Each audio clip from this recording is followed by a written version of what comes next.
నమస్తే, welcome to Telugu రాజ్యం. నేను మీ వెంకట గన్నవరపు. ప్రస్తుతం స్టూడియోలో ఉన్నారు కాంగ్రెస్ సీనియర్ నాయకులు, మాజీ రాజ్యసభ సభ్యులు తులసిరెడ్డి గారు. నమస్తే అండి తులసిరెడ్డి గారు. ప్రజెంట్ అయితే ఉపరాష్ట్రపతి ఎన్నిక ఈరోజు జరుగుతోంది. ఉపరాష్ట్రపతి ఎన్నికల్లో ఎన్డీఏకి మార్జిన్ ఉన్నప్పటికీ కూడా విపరీతంగా శ్రమిస్తోంది.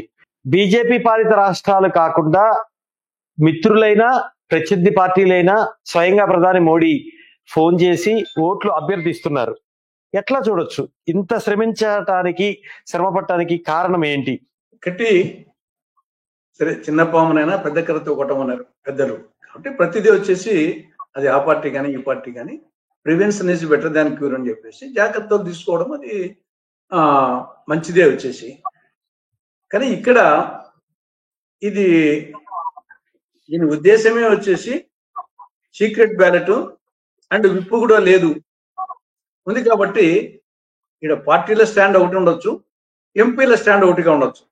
ఇక్కడ పార్టీల స్టాండే ఎంపీలు తీసుకోవాలని లేదు. ఎందుకంటే మనకు ఫండమెంటల్ గా సీక్రెట్ బ్యాలెట్ పెట్టిందే దానికోసం. తర్వాత వచ్చేసి విప్పు కూడా లేదు. కాబట్టి ఆ నేపథ్యంలో మనకు పైకి చూస్తేనేమో పార్టీల పరంగా ఎన్డీఏ, ఇండియా కూటమి, అదర్స్ అనే 3 కేటగిరీస్ ఉన్నాయి. కానీ ఎంపీలు మాత్రం ఇండివిజువల్, ఒక్కొక్క ఎంపీ కూడా ఒక ఇండివిజువల్, ఏ పార్టీ వాడైనా ఏ కూటమిలో ఉన్నా అని అది ఆత్మ ప్రబోధానుసారము ఓటేసే అవకాశాలు దీంట్లో ఉంటాయి. ఈవెన్ రాజ్యాంగమే కల్పించింది. దీని యొక్క పర్పసే సీక్రెట్ బ్యాలెట్ పెట్టడం అంటే నువ్వేం పార్టీ పరంగా వేయాల్సిన అవసరం లేదని ఇండైరెక్ట్ గా చెప్పడమే. నువ్వు ఆత్మ ప్రబోధానుసారము దేశానికి ఏది మంచిది అనుకుంటే దానికి ఓటు వేయమని చెప్పడే ఆ యొక్క సందేశం ఉంది. కాబట్టి ఇక్కడ న్యాచురల్ గా వచ్చేసి నాయకులు, పార్టీల నాయకులు వాళ్ళు పార్టీ పరంగా చెప్పొచ్చు, పార్టీ పరంగా మన వాళ్ళందరూ ఇక్కడ వేయాలని చెప్పేసి. కానీ లోపల పోయినప్పుడు ఏమేస్తారు కాబట్టి జాగ్రత్తలు తీసుకుంటున్నారు. ఆ జాగ్రత్తల్లో ఈ విధంగా మాక్ పోలింగ్ కానీ, లేకుంటే ట్రైనింగ్ క్లాసెస్ చెప్పడం కానీ, కొంత పర్యవేక్షణ పెట్టడం కానీ, అటు ఇండియా కూటమి కానీ ఎన్డీఏ కూటమి కానీ అది ఆ జాగ్రత్త. ముఖ్యంగా ఏమంటే అధికారంలో ఉంది కాబట్టి ఎన్డీఏ కూటమి కొంచెం వాళ్ళకి ఇప్పుడు 438 ఓట్ల కన్నా ఒక్క ఓటు తక్కువ వచ్చినా గానీ డెఫినెట్ గా ప్రకంపనలు వేరుగా ఉంటాయి. అధికార పార్టీలో బీజేపీకి వచ్చేసి వాళ్ళకు 438 ఓట్లు, అటు ఎన్డీఏ ఓట్లు ప్లస్ వైకాపా ఓట్లు, మిగతా 2 ఓట్లు, 438 ఓట్లు వాళ్లకు ఒక్క ఓటు తగ్గినా గానీ డెఫినెట్ గా వచ్చేసి క్రాస్ ఓటింగ్ జరిగినట్టు దాని ప్రకంపనలు అది మోడీ గారి మీద, బీజేపీ మీద, కూటమి మీద గెలుస్తాడు. రాధాకృష్ణ వచ్చేసి రాధాకృష్ణ గెలవచ్చు. అభ్యర్థి మీద పడుతుందా? అభ్యర్థి చాలా మార్జిన్ ఎక్కువ ఉంది కాబట్టి గెలుపు తథ్యం. దాంట్లో వచ్చేసి మిరాకిల్స్ సంభవిస్తే తప్ప గెలుపు గురించి పెద్ద సమస్య ఏం కాదు, గెలుస్తాడు. కానీ ఒక్క ఓటు వచ్చేసి 438 కంటే ఒక్క ఓటు తగ్గినా డెఫినెట్ గా అది మోడీ గారి మీద, బీజేపీ పార్టీ మీద, ఎన్డీఏ కూటమి మీద దాని రిపర్కషన్స్ ఎక్కువగా ఉంటాయి. అదే ఈ పక్క ఇండియా కూటమిలో మీరే అన్నారు, ఎందుకంటే ఇక్కడ సీక్రెట్ ఓటింగ్ ఉంటుంది, దాని పర్పస్సే అందుకోసం సీక్రెట్ ఓట్ పెట్టారు, వ్యక్తిగతంగా వాళ్ళకి ఇష్టమైన వాళ్ళకి వేసుకోవడానికి ఛాన్స్ ఉంటుందని. సుదర్శన్ రెడ్డి గారి మీద ఇష్టంతోనో, ప్రత్యర్థి పార్టీ అభ్యర్థి మీద అతని ప్రొఫైల్ మీద నచ్చో క్రాస్ ఓటింగ్ జరగచ్చు కదా. అప్పుడు ఆ నేపథ్యంలో బీజేపీ మీద కానీ ఎన్డీఏ కూటమి మీద కానీ ఆ ప్రభావం పడుతుందా? ఖచ్చితంగా పడుతుంది. ఇప్పుడు అనొచ్చు ఇండియా కూడా పడుతుంది కదా, ఇండియా కూటమి కూడా కనొచ్చు. ఇండియా కూటమి వచ్చేసి ఇది అపోజిషన్ లో ఉంది. పక్క ఎన్డీఏ అధికారంలో ఉంది, ఇండియా కూటమి అపోజిషన్ లో ఉంది. తర్వాత ఈ పక్క ఎన్డీఏలో ప్రధాన భాగస్వామి బీజేపీనే, మిగతా చిన్న చిన్న టీడీపీ అండ్ నితీష్ కుమార్ తప్పని చేసి మిగతా చిన్న చిన్నయే. కానీ ఈ పక్క కాంగ్రెస్, తర్వాత ఎస్పీ గాని, డిఎంకే గాని, తృణమూల్ కాంగ్రెస్ గాని ఇవి ఉన్నాయి. అధికారంలో లేదు కాబట్టి దానికి ఒకవేళ క్రాస్ ఓటింగ్ ఈ పక్క నుండి ఆ పక్క పోయినా గానీ పెద్ద ప్రకంపనలు ఉండవు. కానీ ఆ పక్క ఎన్డీఏ కూటమిలో, బీజేపీ కూటమిలో 438కి ఒక్క ఓటు తగ్గినా అంటే క్రాస్ ఓటింగ్ జరిగినట్టు. దాని ప్రకంపనలు క్రాస్ ఓటింగ్ జరిగినా లేదా వచ్చేసి గైర్హాజరైనా గానీ అంటే పార్టీ మీద అసమ్మతి అనేది ఇండైరెక్ట్ గా వస్తుంది. కాబట్టి దాని ప్రభావాలు ఏమైనా ఉంటాయా అంటే ఇమ్మీడియట్ గా మనకు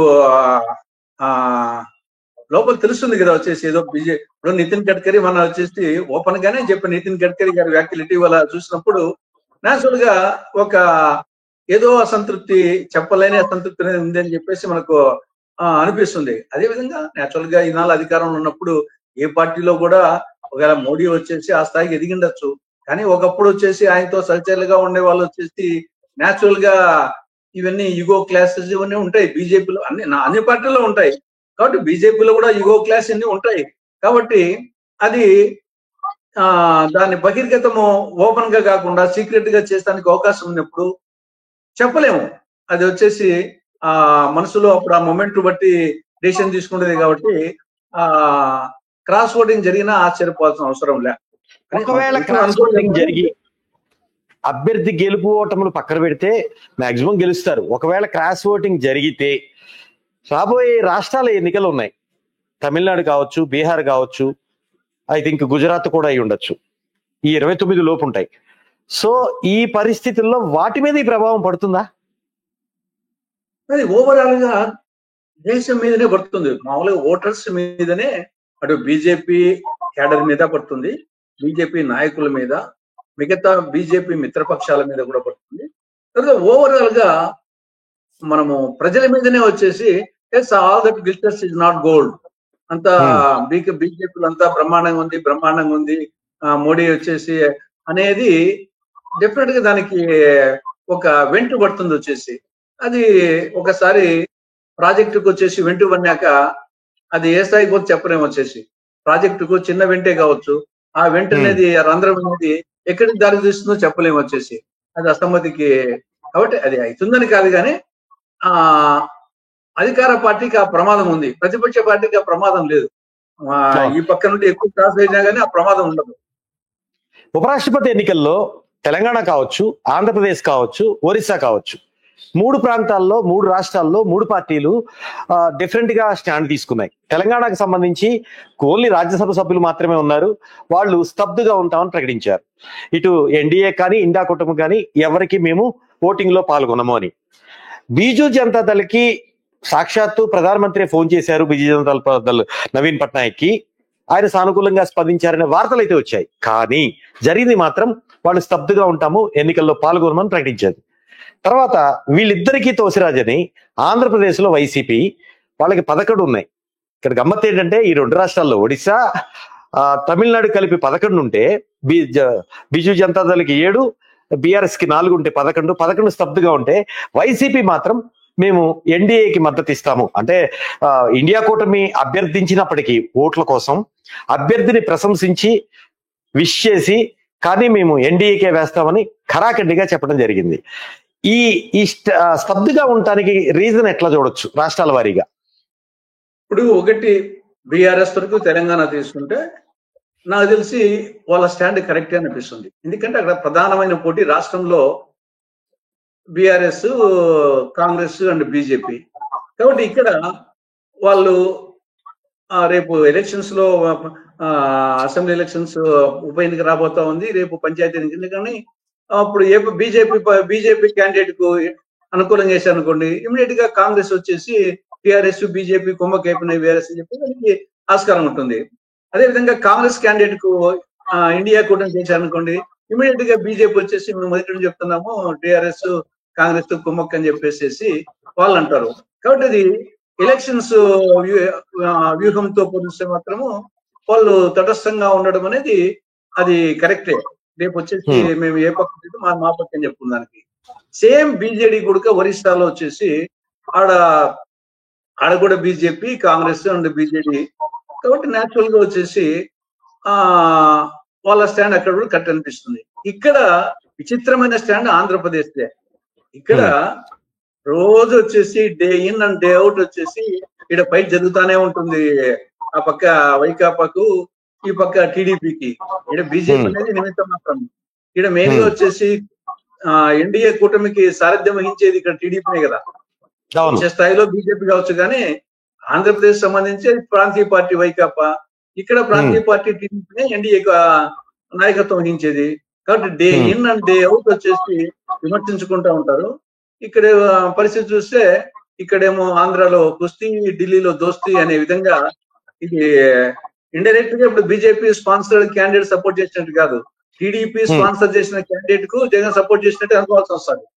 అలా చూడాలా? ఆంధ్రప్రదేశ్ వరకు లేదు, మీరు చెప్తున్నట్లుగా అలా చూడాలా? లేకపోతే టీడీపీకి ప్రత్యర్థి పార్టీ, ప్రధాన ప్రత్యర్థి పార్టీ వైసీపీ టీడీపీకి కూటమిలో ఉన్న బీజేపీకి ఎన్డీఏకి మద్దతు ఇస్తున్నందువల్ల ఇప్పుడు వైసీపీ ఆటోమేటిక్ గా కేంద్రంతో సంబంధాలు కొనసాగిస్తూ కేంద్రం నుంచి రేపు ఏం కాకుండా ఒక రక్షణ వలయం ఏర్పాటు చేసుకోండి అని షాక్ గురైందా టీడీపీ అంటే? మేము అదే చెప్తున్నాం. మొదటి కాలం అంటే ఆంధ్రప్రదేశ్ లో బీజేపీ అంటే దేశమంతా భారతీయ జనతా పార్టీ, ఆంధ్రప్రదేశ్ వరకు బీజేపీ అంటే బి అంటే బాబు, జే అంటే జగన్, పి అంటే పవన్. కాబట్టి బీజేపీ చేతిలో కీలు బొమ్మలు ముగ్గురు, ఈ మూడు పార్టీలు కీలు బొమ్మలు. సిట్ అంటే సిట్, స్టాండ్ అంటే స్టాండ్. రజనీకాంత్ సినిమాలో కవాలి లాంటి వాళ్ళు ఈ మూడు పార్టీలు. కాబట్టి వీళ్ళ ఎవరెవరి ఇబ్బందుల వాళ్ళకు ఈయనకు కేసులు, ఆయనకు కేసులు. కాబట్టి వీళ్ళకి వచ్చేసి బీజేపీ అడగకుండా సపోర్ట్ చేసే స్థాయిలో ఉన్నారు. మేము అందుకే ఇవి వచ్చి వెన్నెముక లేని పార్టీలు ఆంధ్రప్రదేశ్ వరకు. ఇప్పుడు what ever it may be, Telangana, ఒరిస్సాలో వచ్చేసి ఒక స్టాండ్ తీసుకుని వచ్చేసి మేము ఇద్దరికి వ్యతిరేకమని చెప్పేసి, ఇక్కడ ఏమిటి యొక్క పైకేమో బస్తీ మీద సవాల్ అనేది, మళ్ళీ వచ్చేసి ఇక్కడ ఇది వచ్చేసి చెప్తాను కదా, రాష్ట్రంలో కుస్తీ, ఢిల్లీలో దోస్తీ. ఇది ఇద్దరి విషయంలో కూడా ఇద్దరు కూడా బీజేపీ చేతిలో కీలు బొమ్మలు అనేది అనేక సార్లు గతంలో స్పష్టమైంది, ఇప్పుడు స్పష్టమవుతుంది. మళ్ళీ ఇక్కడ వైసీపీది జాగ్రత్త అనాలా, చాణక్యత అనాలా? వైసీపీది ముందు జాగ్రత్త అనుకోవాలా, చాణక్యత అనుకోవాలా? దీని లొంగుబాటు అనుకోవాలి. దీని చాణక్యత కాదు, లొంగుబాటు అనుకోవాలా. తన స్వార్థానికి లొంగుబాటు. బీజేపీ అడగకున్నా కానీ ఇచ్చే పరిస్థితి ఉన్నారు. చంద్రబాబు నాయుడు గురించి నేను అడగలేదు కదా, తీసుకుంటే తీసుకోనులే అనేది ఆయనది. నేను అడగలేదు కదా సపోర్టు, అడిగిన తీనిలే ఇస్తే అనేది. ఇద్దరు వచ్చేసి బీజేపీని ధిక్కరించే పరిస్థితిలో చంద్రబాబు లేడు. నిజంగా చంద్రబాబు మీద ఆధారపడి బీజేపీ కొనసాగుతా ఉంది, నితీష్ కుమార్ ఆధారపడి. అయినప్పటికీ బీజేపీని ధిక్కరించే పరిస్థితిలో చంద్రబాబు లేడు. బీజేపీని ఎందుకైనా మంచిది, బీజేపీని దగ్గర ఉంటే బాగుంటుంది తన కేసుల కోసము జగన్మోహన్ రెడ్డి. కాబట్టి ఇద్దరు చేతిలో పిలువమ్మలు. అంటే ప్రస్తుతం రిమైనింగ్ 3 సంవత్సరాలు కూడా వైసీపీకి ఇబ్బంది లేదు అనుకోవచ్చా ఈ చర్య ద్వారా, ఈ ఉపరాష్ట్రపతి ఎన్నికల ద్వారా? అంటే ఈ ఉపరాష్ట్రపతి ఎన్నికల్లో వైసీపీ తీసుకున్న స్టాండ్ ద్వారా వైసీపీకి ఈ 3 సంవత్సరాలు పదవి లేదు కాబట్టి, ప్రభుత్వం అధికారంలో లేదు కాబట్టి, పార్టీ అధికారంలో లేదు కాబట్టి, ఈ 3 సంవత్సరాలు, రిమైనింగ్ ఉన్న 3 సంవత్సరాలు ఇబ్బంది లేదని అనుకోవచ్చా జాతీయ నాయకత్వం నుంచి? కానీ కేంద్ర ప్రభుత్వం చేతిలో ఉండేటంత వరకు సిబిఐ గాని, ఈడీ గాని, ఐటీ గాని కొంతవరకు వచ్చేసి వెసులుబాటు ఉంటుంది. కానీ రాష్ట్ర ప్రభుత్వం చేతిలో ఉండే సిబిసిఐడి గాని, ఇక్కడ ఏసీబీ గాని, ఇటువంటి చాట బీజేపీ వచ్చేసి కేంద్ర నాయకత్వము టీడీపీ మీద ప్రెజర్ చేసి జగన్ ఏమనొద్దు అనే పరిస్థితి ఉండదు. వాళ్ళందరికీ వాళ్ళు వచ్చేసి వాళ్ళ చేతిలో ఉండే దాంట్లో కొంత వెసులుబాటు కల్పిస్తారు. కానీ చంద్రబాబు మీద ప్రెజర్ చేసి నువ్వు ఏమనొద్దు అనే ఆ స్థాయికి మళ్ళా వాళ్ళు పోతారు అనుకోవడం లేదు. మళ్ళీ ఆ పరిస్థితి ఏం కాదు. అదే విధంగా వచ్చేసి చంద్రబాబు నాయుడు వచ్చి బీజేపీని మీరు జగన్ సిబిఐ కానీ వచ్చేసి మీరు అనే వాళ్ళను అనే పరిస్థితి లేదు. వీళ్ళ సంస్థలతో ఇన్కమ్ వీళ్ళు వచ్చేసి ఏసీబీ గానీ, సిబిసిఐడి గానీ వీటి ద్వారా వీళ్ళ ప్రయత్నాలు చేస్తారు. ఇంకా కోర్టులో అఫ్ కోర్స్ ఫైనల్ గా కోర్టులో తెలియదు అనుకోండి, కోర్టులో వచ్చేసి ఫైనల్ గా కోర్టు స్వతంత్ర ప్రతిపత్తి ఉన్నట్టు కాబట్టి మనం దాని మీద కామెంట్ చేయలేము. ఒకవేళ ప్రభావితం చేసి నోచేమో కానీ బొబ్బిలిపులి సినిమాలో ఎన్టీ రామారావు గారు చెప్పినట్టు కోర్టుకు తీర్పుకు తేడా ఉంటుందని ఆ యాంగిల్లో ఉండొచ్చేమో కానీ ఫైనల్ గా జరగబోయేది అది. కొంతవరకు కేంద్ర ప్రభుత్వం నుండి ఆయనకు కొంత వెసులుబాటు డెఫినెట్ గా వస్తుంది. ఈ రోజే ఎన్నికల ప్రక్రియ అయిపోతుంది, ప్రకటన కూడా ఈ రోజే ఉంటుంది కాబట్టి మోస్ట్లీ మీ ఇండియా అభ్యర్థి ముందంలో ఉంటారా, లేకపోతే ఎన్డీఏ బయటపడుతుందా? మిరాకిల్స్ తెప్ప లేకపోతే ఎన్డీఏ అభ్యర్థి దాదాపు కాంగ్రెస్ పార్టీ కొంత విశ్వాసంతో ఉందా? ఇక్కడ మనకు సంఖ్యాపరంగా ఏమి స్పష్టంగా తెలుస్తుంది కదా. ఇక్కడ మల్లికార్జున ఖర్గే గారు చెప్పారు, ఆయన వచ్చేసి మేము ఇది ఒక సిద్ధాంతపరమైన పోటీ, మా యొక్క ఇండియా కూటమిలో ఉండే ప్రతిపక్షాల మధ్య ఐక్యత కోసం మేము పెడుతున్నాము, సిద్ధాంతపరమైన పోటీ అని ఆయన చెప్పడం జరిగింది. ఇక్కడ మనము సంఖ్యాపరంగా చూస్తే మ్యాజిక్ ఫిగర్ 386 కావాలా. 386 గాను ఇప్పుడు 438 ఉన్నాయి వాళ్ళకి వచ్చేసి మామూలుగా పైకి. అంటే దాదాపు వచ్చేసి 75 సీట్లు ఎక్కువ ఉన్నాయి. కాబట్టి డెఫినెట్ గా వచ్చేసి గెలిచేదేమో అభ్యర్థి, కానీ ఏమన్నా 430 కన్నా తగ్గుతాయేమో అనేది ఒకటే. తగ్గితే దాని యొక్క రిపర్కషన్స్ గెలుపు రాధాకృష్ణన్ తప్పదు, కానీ ఆ సంఖ్య 438కి తగ్గుతుందా, ఎక్కుతుందా, ఆ సంఖ్య వస్తుందా? తగ్గితే మాత్రం ఒకటి తగ్గినా గానీ బీజేపీ గెలుపు ఖాయం కానీ బలహీన పడుతుందా అనేది ఎదురు చూస్తుంది కాంగ్రెస్ పార్టీ. అంటే అది కాంగ్రెస్ పార్టీ పోటీ పెట్టడమే సైద్ధాంతికపరమైన పోటీ కోసము, ప్రతిపక్షాల మధ్య ఐక్యత కోసం అని చెప్పడం జరిగింది. కాబట్టి ఆ పర్పస్ మేము పెట్టింది ఆ పర్పస్, కాబట్టి ఆ పర్పస్ నెరవేరాలనుకుంటున్నాం. తులసిరెడ్డి గారు, మరో అంశం చూసుకుంటే ఆంధ్రప్రదేశ్ కు సంబంధించి మెడికల్ కాలేజీలు పీపీపీ పద్ధతిలో ప్రైవేటు వ్యక్తులకు పీపీపీ పద్ధతిలో అప్పగించటం, ఇది కొంత విమర్శలు అయితే వినపడుతున్నాయి ప్రతిపక్షాల నుంచి. అసలు ఈ విధానం పీపీపీ పద్ధతి ప్రభుత్వం మాత్రం పురోగతి అని చెప్తుంది. ఈ పురోగతి కోసమే పీపీపీ పద్ధతులు ఇవ్వటం అని చెప్తుంది. దీనివల్ల ప్రజలకి ఏమైనా ఇబ్బంది ఉంటుందా, విద్యార్థులకి ఎలాంటి ఇబ్బంది ఉంటుంది, లేకపోతే ఉపయోగం ఉంటుందా, మీరేం చెప్తారు? ఇప్పుడు మనము తెలుగుదేశం పార్టీ వ్యవస్థాపక అధ్యక్షుడు ఎన్టీ రామారావు గారు, ఆయన 83 క్యాసెట్స్ 83 ఆయన స్పీచెస్ చూస్తే 80 ఎన్నికల్లో దీని యొక్క క్యాపిటేషన్ ఫీజు, ప్రైవేట్ మెడికల్ కాలేజీలు డొనేషన్ తో ఎంబీబీఎస్ సీట్ల గురించి తీవ్రంగా విమర్శించాడు. డొనేషన్ కట్టి ఎంబీబీఎస్ చదివిన వాడు డాక్టర్ అయితే అతను ఆపరేషన్ చేస్తే ఆ పేషెంట్ గల్లంతుగాడా అని చెప్పేసి రామారావు గారు 83 క్యాసెట్. కాబట్టి వ్యవస్థాపక అధ్యక్షుడే ఈ యొక్క మెడికల్ కళాశాలలు ఎంబీబీఎస్ అమ్ముకోవడము ఇవి వచ్చేసి ఆయన వ్యతిరేకం. కాబట్టి ఫండమెంటల్ గా వ్యవస్థాపక అధ్యక్షుడే వ్యతిరేకం. ఇక్కడ ఆల్రెడీ ప్రభుత్వ మెడికల్ కళాశాలగా శాంక్షన్ చేసింది గవర్నమెంట్ ఆఫ్ ఇండియా. ఈ యొక్క 7 కళాశాలలో ఇప్పుడు 10 ఇవ్వబోతున్నారు. ఇవి ఆల్రెడీ నువ్వు కావాలంటే ప్రైవేట్ మెడికల్ కళాశాల తెచ్చుకునే వాళ్ళు తెచ్చుకుంటారు. ఆల్రెడీ గవర్నమెంట్ మెడికల్ కళాశాలలుగా శాంక్షన్ అయినటి వాటిని వచ్చేసి ప్రైవేట్ పరం చేయడము, కార్పొరేట్ పరం చేయడం అనేది ఇది ఖచ్చితంగా ఒక తిరోగమన చర్య. దీంట్లో 10 మెడికల్ కళాశాలలు, ఎందుకంటే నేను కూడా పులిందల అనేక సార్లు చూసి ఆ మెడికల్ కాలేజీకి పోయిన చేసి అంతా అయిపోయింది. 2024-25కు 50 సీట్లు ఎంబీబీఎస్ సీట్లు శాంక్షన్ చేస్తే మాకు వద్దని చెప్పారు. కాబట్టి 2024-25కి 50 సీట్లు కోల్పోయినాం.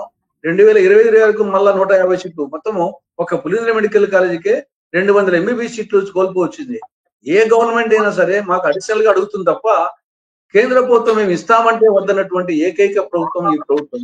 కాబట్టి ఇది పులిందల, మార్కాపురము, మదనపల్లె, ఆదోని, బాపట్ల, పార్వతీపురము, నర్సీపట్నము, పెనుగొండ, పాలకొల్లు, అమలాపురం. కాబట్టి ఇవన్నీ కూడా గవర్నమెంట్ మెడికల్ కళాశాలలుగా శాంక్షన్ అయిన దాంట్లో ప్రైవేట్ పరం చేయడం అనేది ఏమాత్రం సమంజసం కాదు. 2 కోణాలు, ఒకటి విద్యార్థులకు వైద్య విద్య కోణంలో, ఇంకొకటి పేషెంట్ల కోణంలో. రోగుల కోణం ఒకటి చూడాలా, విద్యార్థుల కోణంలో ఒకటి. విద్యార్థుల కోణంలో నేషనల్ ప్రైవేట్ మెడికల్ కళాశాల యాజమాన్యాలు ఏం చేస్తాయి, వాళ్ళు అమ్ముకుంటారు, ఎంబీబీఎస్ సీట్లు అమ్ముకుంటారు వేలం పాటు. అంటే అలొకేషన్ గవర్నమెంట్ కి పీపీపీలో కనుక ఇస్తే వాళ్ళు నివేదిక చెప్తున్న దాని ప్రకారం, వాళ్ళ నివేదిక ప్రకారం అలొకేటెడ్ సీట్స్ ఉంటాయి కదా.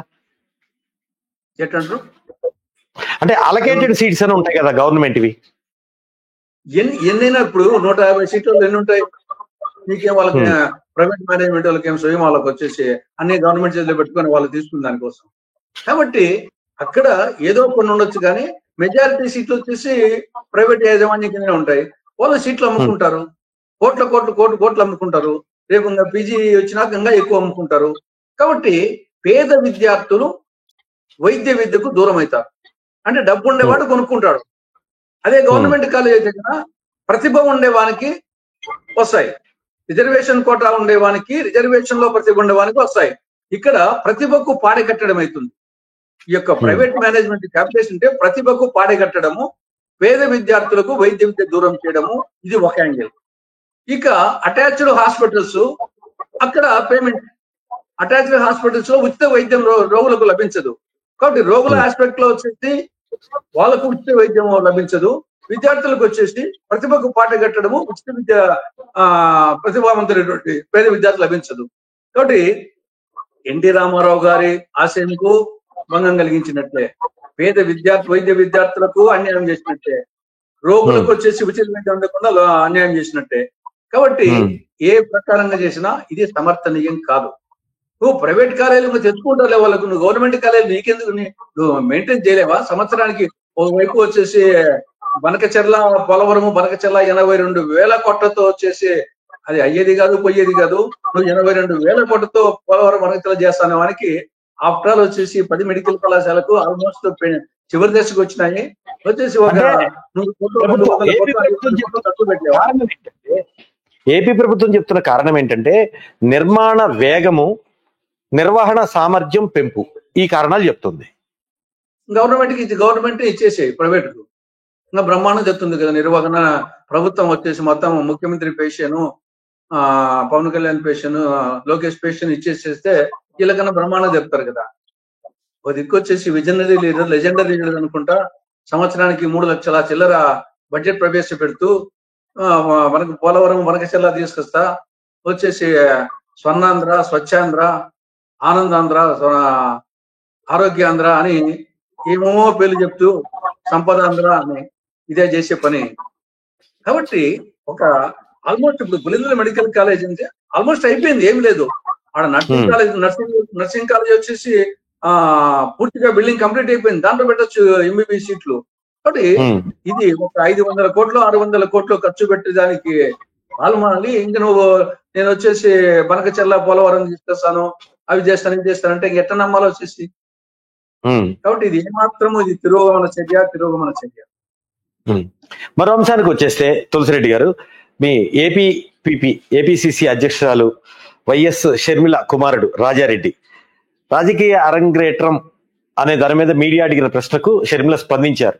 అవసరమైనప్పుడు అవసరమైన టైంలో ఖచ్చితంగా ప్రవేశిస్తారని ఒక క్లియరెన్స్ ఇచ్చారు ఆమె. ఆ అవసరమైనప్పుడు అవసరమైన చోట అంటే ఎట్లా అర్థం చేసుకోవాలి? ఇప్పుడు రాజకీయాలతో సంబంధం లేని కుటుంబాల నుండి రాజకీయాలకు వస్తా ఉన్నారు. రాజకీయాలతో సంబంధం లేని, రాజకీయాలు వాళ్ళ పూర్వీకులు, వాళ్ళ పెద్దలు రాజకీయాలు లేని కుటుంబాల నుండి అనేక మంది రాజకీయాలకు వస్తున్నారు, షైన్ అవుతున్నారు. అలాంటిది రాజకీయ నేపథ్యం ఉన్న కుటుంబం నుండి రాజకీయాలకు రావడం అనేది ఇది సర్వసాధారణం వచ్చేసి ఇప్పట్లో. అందులో ఈ పరిస్థితిలో ఇది న్యాచురల్, దీనికి వచ్చేసి పెద్ద అసాధారణమైనటువంటి విషయం ఏం కాదని నా అభిప్రాయం. ఇదొక సర్వసాధారణమైనటువంటి. షర్మిల కుమారులు రాజారెడ్డి రాజకీయాల్లో రావటం అసాధారణం కాదు మీరు చెప్పినట్టు. కానీ ఇప్పుడు అసెంబ్లీకి రాకుండా ప్రతిపక్ష నాయకుడిగా ఉన్న జగన్మోహన్ రెడ్డి గైర్హాజరు మీద అసెంబ్లీ సెక్రటరీ ఖచ్చితంగా తీసుకుంటారు నిర్ణయం, స్పీకర్ నిర్ణయం తీసుకుంటారు. ఆయన మీద వేటు పడుతుంది. వైనాట్ పులివెందుల అనేది టీడీపీ స్లోగన్ గా ఉంది. సో ఈ నేపథ్యంలోనే రాజారెడ్డిని పులివెందుల్లో నిలబెడతారు టిపిసిసి నుంచి, కాంగ్రెస్ పార్టీ నుంచి అనే ప్రచారం జరుగుతోంది. అందుకనే ఇటు మేనమామకి మేనల్లుడు, సో మీరు అన్నట్లే ఆ కుటుంబంలోంచి వచ్చిన అతనే, ఆ ఇంపాక్ట్ ఉంటుంది ఖచ్చితంగా, ఆ లెగసీ ఉంటుంది. అందుకనే ఆ మాట నిన్న అన్నారా? ఇప్పుడు మొన్ననే జరిగినాయి పులివెందులు జెడ్పీటీసీ ఉప ఎన్నికలు జరిగినాయి. ఆ ఉప ఎన్నికల్లోనే వైకాపా పార్టీకి ఓడిపోవడము, డిపాజిట్ కూడా రావడం జరిగింది. ఇప్పుడు వచ్చేసి అంతకుముందు వచ్చేసి నీటి సంఘాల ఎన్నికలు జరిగినాయి. మొత్తం పులివెందుల నియోజకవర్గంలో 6 నీటి సంఘాలు ఉంటే జగన్మోహన్ రెడ్డి ఒకదానికి పోటీని పెట్టలే. కాబట్టి ఇప్పుడేం పొలిటికల్ వ్యాక్యూమ్ ఏం లేదు. మన టీడీపీ వచ్చేసి టీడీపీ జెడ్పీటీసీ గెలిచిన టీడీపీ వచ్చేసి కేవలం జగన్మోహన్ రెడ్డి వైకాపా పార్టీనే లేదు. వచ్చేసి ఏమి పార్టీలు వచ్చేసి ఇక్కడ వ్యాక్యూమ్ ఏమి లేదు. కాబట్టి మేము కాంగ్రెస్ పార్టీ పరంగా మా ప్రయత్నం మేము చేస్తాం. మన కూడా పోటీ పెట్టాం. ఆ ప్రయత్నమే రాజారెడ్డితో చేయిస్తుందా? అది ఆవిడ చెప్పాలి. వచ్చేసి వాళ్ళ నిర్ణయము. తల్లి కొడుకుల నిర్ణయం వచ్చేసి ఆ పరిస్థితి బట్టి. అందుకే ఆవిడ సమయం వచ్చినప్పుడు చెప్తా అని చెప్పింది. కాబట్టి ఇది నేను చెప్పిన ఇప్పుడు రాజకీయాల్లోకి రావడం అనేది సర్వసాధారణం. దీంట్లో అనేక రకాలు ఎంపీ ఉన్నాయి, ఎమ్మెల్యే ఉన్నాయి, స్థానిక ఎన్నికలు ఉన్నాయి. కాబట్టి ఇంత రాజకీయాల్లో ఒక విశాలమైనటువంటి క్షేత్రం ఇది. విశాలమైన క్షేత్రంలో అనేక మందికి అవకాశాలు ఉంటాయి వివిధ సందర్భాల్లో.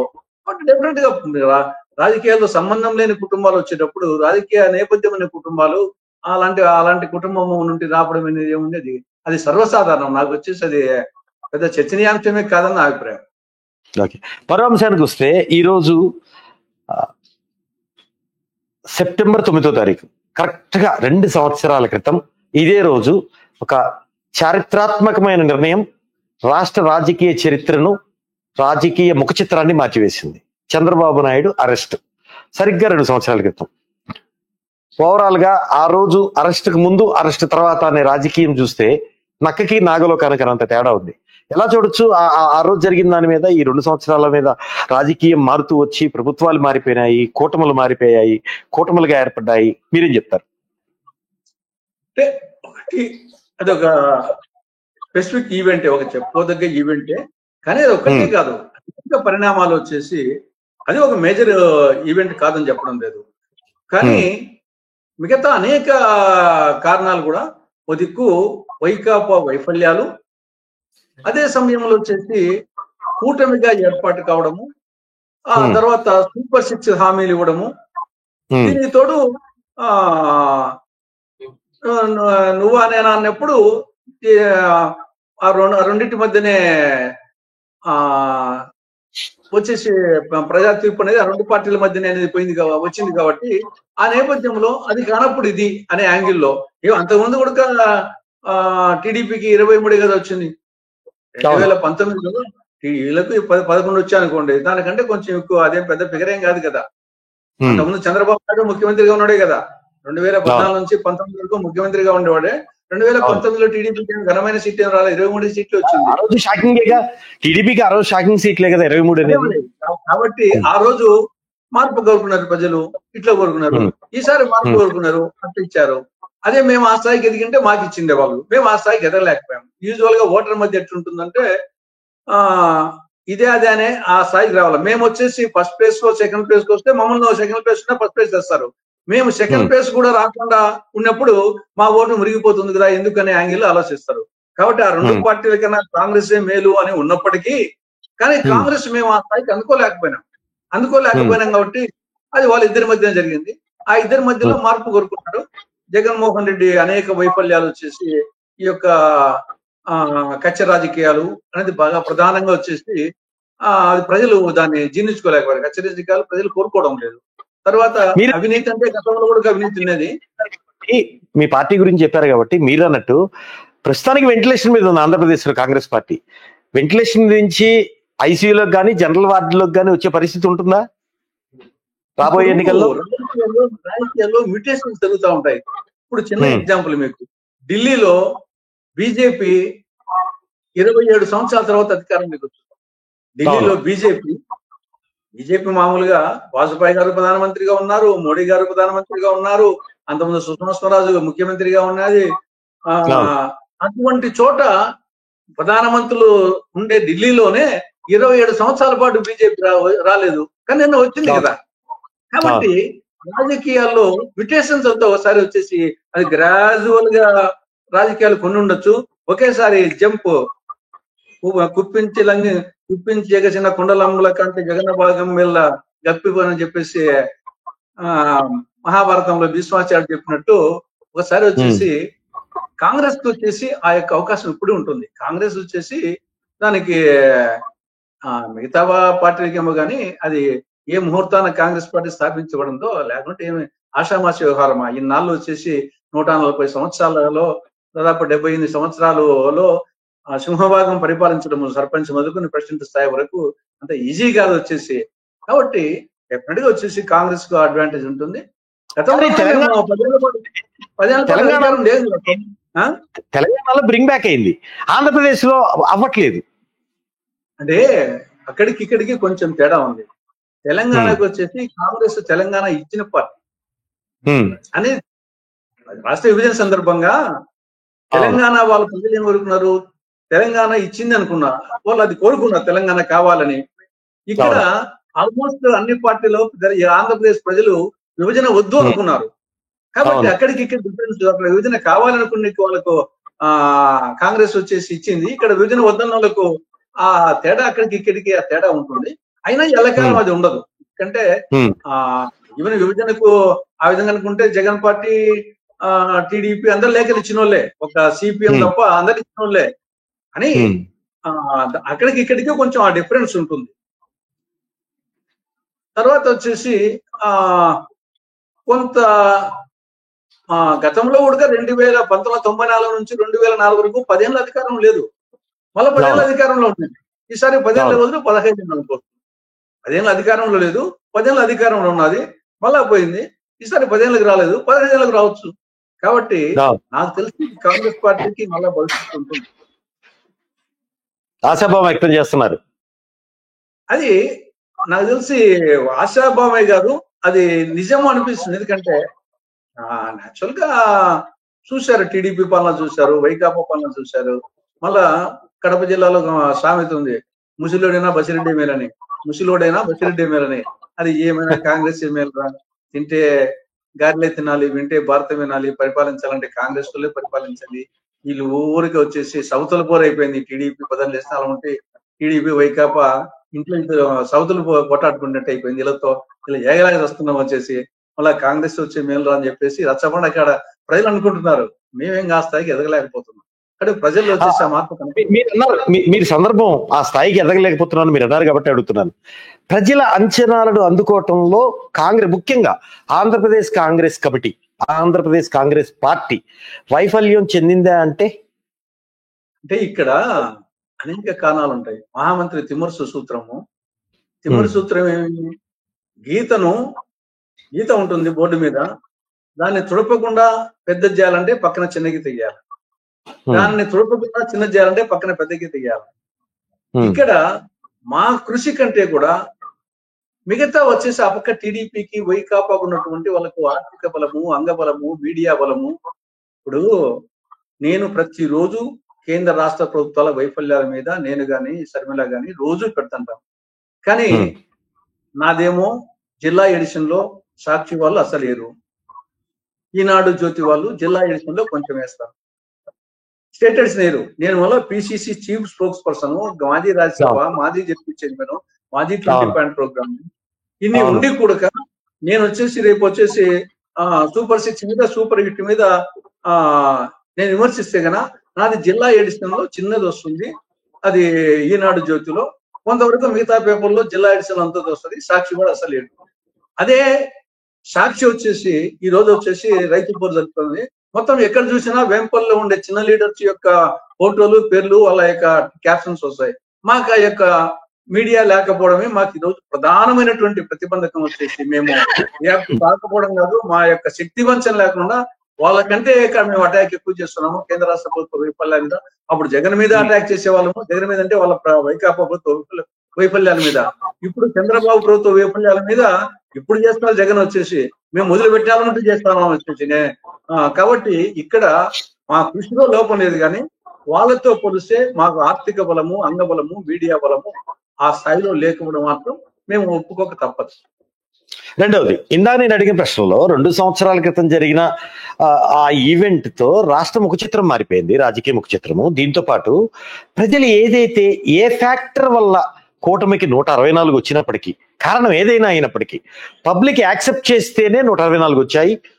చాలా సీట్లు మంచి మెజార్టీతో వచ్చాయి. ఎన్ని అంశాలు ఉన్నా కూడా నమ్మారు, కూటమిని నమ్మారు. ఆ నమ్మకం, ఏ నమ్మకంతో అయితే పబ్లిక్ తో ఓటు వేశారో ఆ నమ్మకం ప్రకారమే గడిచిన 20 నెలల కాలంలో కొంత క్యారీ అవుతోందా ప్రభుత్వంలో ఉన్న కూటమి పార్టీ, టీడీపీ, జనసేన, బీజేపీ? అవుతుందా అంటే ఏం చెప్తారు మీరు? అంటే వాళ్ళు మేనిఫెస్టోలో చెప్పిన విధంగా ప్రజలు ఆశించిన స్థాయిలో లేదు. కానీ మనం కొన్ని ఇప్పుడు సూపర్ 6 తీసుకున్నాం. సూపర్ 6 లో కొన్ని చేశారు, కొన్ని చేయలేదు. ఇప్పుడు సూపర్ 6 లో వాళ్ళు చెప్పే ప్రకారంగా ఒకటి సామాజిక పెన్షన్లు పెంచుతామని చెప్పారు, 3000 నుండి 4000 వరకు. అది చేస్తున్నారు. సామాజిక పెన్షన్ల వరకు సూపర్ 6 లో ఒకటి వాళ్ళు ఇంప్లిమెంట్ చేస్తున్నారు.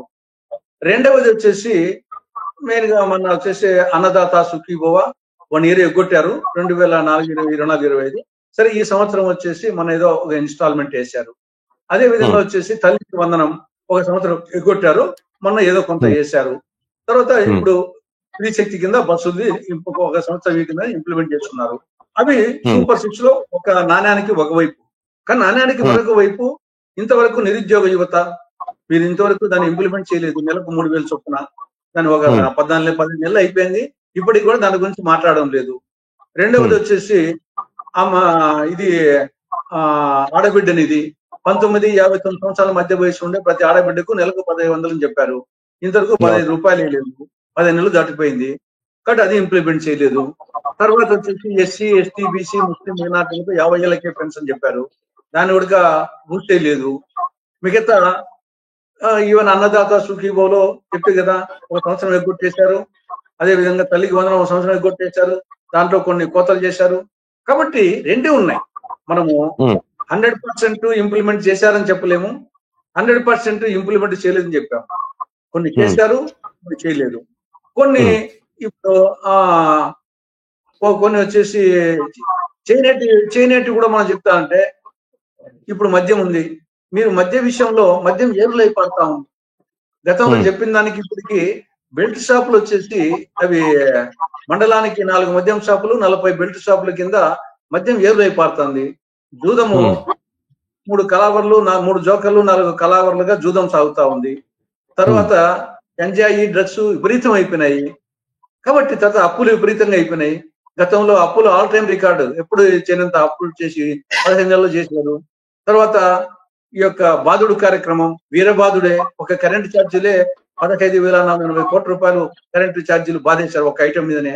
కాబట్టి ఫెయిల్యూర్స్ అనేకం ఉన్నాయి, కొన్ని సక్సెస్ స్టోరీస్ కూడా ఉన్నాయి. కాబట్టి న్యాచురల్ గా వాళ్ళు వచ్చేసి అధికారంలో ఉండే వాళ్ళు పాజిటివ్ పాయింట్స్ వాళ్ళు చెప్పుకుంటారు, ప్రతిపక్షం ఉండే వాళ్ళము మేము నెగిటివ్ పాయింట్స్ మేము చెప్తాము, ప్రజలు ఓపెన్ ఫైనల్ గా చేస్తారు. కాబట్టి రెండు ఉన్నాయి. మనము కేవలం మీరు చెప్పిన ఈక్వేషన్స్ లో ఆ ప్రజల్లో ఎంతవరకు సానుకూలత క్యారీ ఫార్వర్డ్ అవుతోంది, వ్యతిరేకత ఏమన్నా వచ్చిందా? ఇప్పుడు పెన్షన్లు తీసుకునే వాళ్ళలో మాత్రము సానుకూలత ఉంది, సామాజిక పెన్షన్లు తీసుకునే వాళ్ళలో. కానీ ఇటీవల ఏదో దివ్యాంగులకు వచ్చేసి కొంత తీసినప్పుడు కొంత వ్యతిరేకత వచ్చింది, మళ్ళీ సెటరేట్ అయిపోయింది. సామాజిక పెన్షన్లు పోయే వృద్ధులు కానీ వికలాంగులు కానీ తంతులు కానీ దాంట్లో పాజిటివ్ ఉంది. కానీ ప్రధానంగా రైతుల్లో వచ్చేసి విపరీతమైన వ్యతిరేకత ఉంది, గతంలో ఎన్నడూ లేనంత వ్యతిరేకత ఉంది. ఎందుకంటే ఏ పంటకు గిట్టుబాటు ధర లేదు. ఇప్పుడు నేను పులివెందుల ప్రాంతంలో ప్రధానంగా ఇక్కడ చీనీ తోట అరటి తోటలు హార్టికల్చర్ అడిగేవాడే లేడు, మేము కొంటామనేవాడే లేడు. అట్టే చెట్లకు మాగి మాగి కింద పడిపోతున్నాయి వచ్చేసేసి. అది ఏ విధంగా గుంటూరులో మిర్చి గాని, ప్రకాశంలో టొబాకో గాని, మొన్నటి వరకు మామిడి గాని, పసుపు గాని, టమాటా గాని, చీనీ అరటి ఏ పంట అడిగేవాడే లేడు. రైతుల్లో వచ్చేసి విపరీతమైన వ్యతిరేకత ఉంది రైతుల్లో. ఇది మన వ్యవసాయ ప్రధానమైనటువంటి రాష్ట్రము, రైతు లేనిది రాజ్యం లేదు, రైతు ఏడ్చిన రాజ్యం ఎద్దు ఏడ్చిన సేద్యం బాగుపడదు. కాబట్టి వ్యవసాయం పండుగ కావాలన్న వాతావరణంలో దండుగానే వాతావరణం వచ్చింది. ఎందుకు నిమ్మ చెట్లు వచ్చేసి నరుకుతా ఉన్నారు, కాయలు వచ్చేసి ఏం చేయాలి వచ్చేసి వేరే ప్రయాణం చేస్తున్నాం అని చెప్పేసి మామిడి చెట్టు నరికేస్తున్నారు. 20-30 సంవత్సరాలు సాకునే చెట్టును వచ్చేసి నిలువున కన్నబిడ్డను కషాయవానికి ఇచ్చినట్టు నరుక్కుంటున్నారు. ఎంత బాధాకరమైన విషయం అంటే కళ్ళకు నీళ్ళు వస్తాయి. కానీ రైతుల్లో మాత్రం తీవ్రమైన వ్యతిరేకత ఉంది ఈ ప్రభుత్వం మీద. సామాజిక పెన్షన్ అందుకునే వాళ్ళలో పాజిటివ్ గా ఉండేది వాస్తవం. మిగతా అన్ని కొన్ని అటు ఇటు ఉన్నాయి. కొన్ని వచ్చేసి ఎడ్యుకేషన్ సిస్టమ్, ఇప్పుడు మెడికల్ కాలేజ్ మీరు చెప్పినట్టు ఇవన్నీ తురకపాలెం ఇన్సిడెంట్ కానీ, ఆరోగ్య విషయంలో చెప్పేదానికి చేసేదానికి క్షేత్రస్థాయిలో మీరన్నా తురకపాలెం నెంబర్ చాలా పెద్దదిగా ఉంది, 28 మంది దాదాపు లెక్కలకు వచ్చినాయి.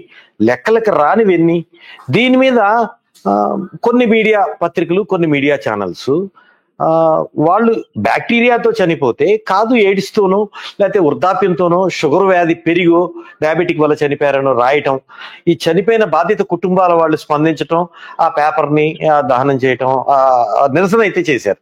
ఎట్లా చూడొచ్చు? బ్యాక్టీరియా వల్లనేనేమో బాధితులు అంటున్నారు, ఇటు కొంత ప్రభుత్వం కూడా ఒక ఇంత బ్యాక్టీరియా ఉందని సమీక్షలో నిర్ధారించిన సందర్భం. ఈ కాంట్రడిక్షన్ ఎట్లా చూడొచ్చు?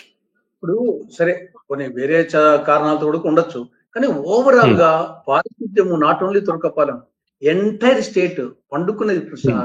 ఇప్పుడు పైకి మాత్రం స్వచ్ఛాంధ్ర అని చెప్పేసి ఎవరి మంత్ థర్డ్ శనివారం వచ్చి స్వచ్ఛాంధ్ర అని చెప్పేసి ఫోటోలు తీసుకోవడమే కానీ, అంటే మిగతా 29 రోజులు గాలికి వదిలి పెట్టడం అనే పరిస్థితి స్వచ్ఛాంధ్రకు పూర్తి విరుద్ధంగా మురికాంధ్ర, ఆరోగ్యాంధ్ర బదులు అనారోగ్యాంధ్ర. కాబట్టి ఎవ్రీ ప్లేస్ అట్టే ఉంది. దానికి వచ్చేసి ఈ రోజే మేము వచ్చేసి ఇప్పుడు పులిందల నియోజకవర్గంలో వేంపల్లి మేజర్ పంచాయతీ 50,000 జనాభా.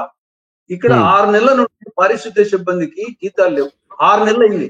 6 నెలల నుండి రెగ్యులర్ జీవో లేదు. పారిశుద్ధ్య జీతాలు లేక వాళ్ళు సమ్మెలో పోతే మొత్తం ఊరు వచ్చేసి ఒక డంప్ యార్డ్ గా ఉంది.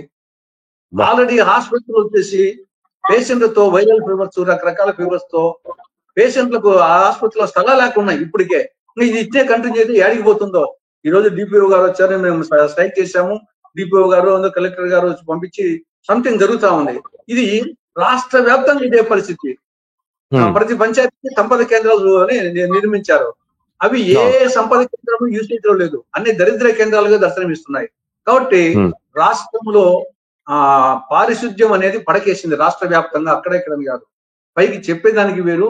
కాబట్టి పారిశుద్ధ్యము అనారోగ్య ఆంధ్రప్రదేశ్ గా తయారైపోతుంది. దాని మీద చెప్పేదానికి క్షేత్రస్థాయిలో ఉండడానికి చాలా డిఫరెన్స్ ఉంది. హలో, తెలుగు రాజ్యం ఛానల్ చూస్తున్నారా? సామాజిక రాజకీయ జీవన చిత్రణే తెలుగు రాజ్యం. అతిశయోక్తులు అసత్యాలు ఉండవు. రాజకీయ కోణం కాదు, ప్రజా కోణమే కొలబద్ద. తెలుగు రాజ్యం వీక్షణ మీ ఉత్తమ అభిరుచికి నిదర్శనం.